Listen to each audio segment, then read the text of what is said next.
Nature-based solutions can provide multiple benefits across a range of sustainability challenges that are facing our cities today. Examples include maintaining or increasing vegetation, which can reduce climate impacts, enhance biodiversity, improve environmental quality, and contribute to social well-being. But there are many open questions as to how nature-based solutions can best be implemented at the local level. Nature-based planning and associated governance is, in fact, a challenging endeavor for many cities all across the world. So how can we learn from and utilize nature in order to build more sustainable cities in a context of climate change? And how can nature help cities adapt to increasing climate extremes and variability like floods, changes in temperatures, heat waves, windstorms, and landslides? Cities need concrete answers, guidance, and planning tools. To do so, cities look for new ways to learn from each other and work towards closer cooperation between academia, the private sector, as well as citizens. This is why we created the City-to-City Learning Lab on nature-based planning and adaptation. It's a transdisciplinary project with an approach that is very different to conventional projects. It is based on the identified local needs of municipalities and a mutual desire for an increased exchange of knowledge.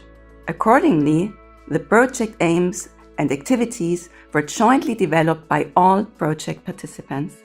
We come together for mutual learning and knowledge co-creation. Together, we analyze, compare, and learn from the integration of nature-based approaches for climate change adaptation in the daily planning practices of municipalities. We look into related barriers and drivers, like stakeholder involvement, collaboration between city and its citizens, policies and governance structures. We analyze how to overcome existing barriers and how to tap into existing potentials. To do this, a specific activity or project in each municipality is analyzed step by step from the project idea throughout detailed planning, procurement, implementation, maintenance, and follow-up. The City-to-City Learning Lab allows us to learn from each other in an engaging process, and importantly, it creates trust that opens up for new ideas and pathways towards sustainability.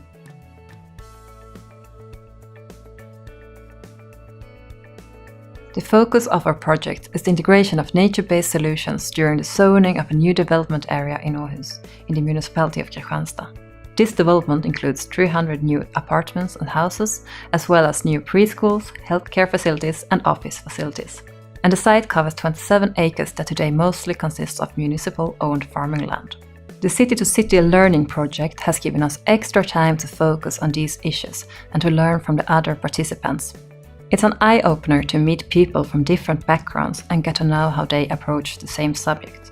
When you meet often in a small, tight-knit working group during a longer time period, you get to know each other well, which fosters a greater understanding for each other. This way you get more meaningful conversations and you end up with a great network for the future. The project we are analyzing in Hyannis is the redevelopment of a park called Folkparken. We wanted to densify the area while at the same time securing and improving some of the area's natural and recreational values. The redevelopment of the park is in line with the municipality's development goals that are stated in the comprehensive plan and in the city's urban vision. Our goal is that at least half of all new buildings in Hyannis is developed within the existing urban area. This form of cooperation allows us to learn from each other, and it also allows us to link research and practice. We have different backgrounds and knowledge that we bring together to better integrate the issues of nature-based solution and climate change adaptation in municipal planning. The discussions we have had are of immediate relevance for my daily work, and it has really motivated me to push nature-based solution and climate adaptation further.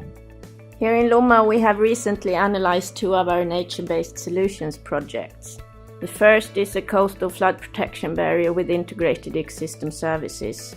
And the second is a school and a preschool where we made ecosystem services an integral part of the building process.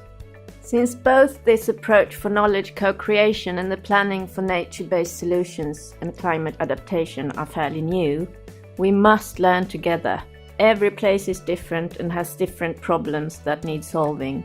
So the creation of processes for interacting with other cities and stakeholders is very valuable and inspiring. This is important for supporting nature-based solutions in our cities and to help us better address climate change. We are currently working on a neighborhood in Malmö called Sofielund, which is an already developed area where there is ongoing urban densification and regeneration. The collaboration with the university is extremely important, and it has given us both support and analysis of what solutions that are available for the area. But we have more work to do. In 2013, Malmö City, together with researchers and practitioners, gathered in Malmö to present the findings of the Malmö Commission, which had around 100 recommendations for the future development of Malmö. And one of the key findings was that knowledge alliances is the best way for sustainable development. So collaboration with other actors, and especially the academic world, is very important.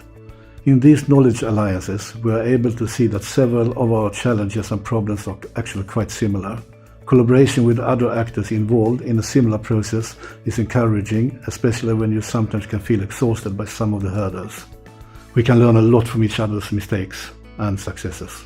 Well, the aim of our project in Eslöv is to identify the areas within the city where urban densification can take place with relatively low impacts on ecosystem services. We also want to identify areas that need to be protected from future densification.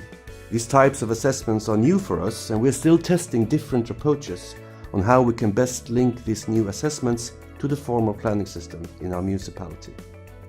To encourage future integration of nature-based solutions and adaptation in urban planning and governance, there is a necessity to identify common challenges and barriers and get general ideas about potential solutions.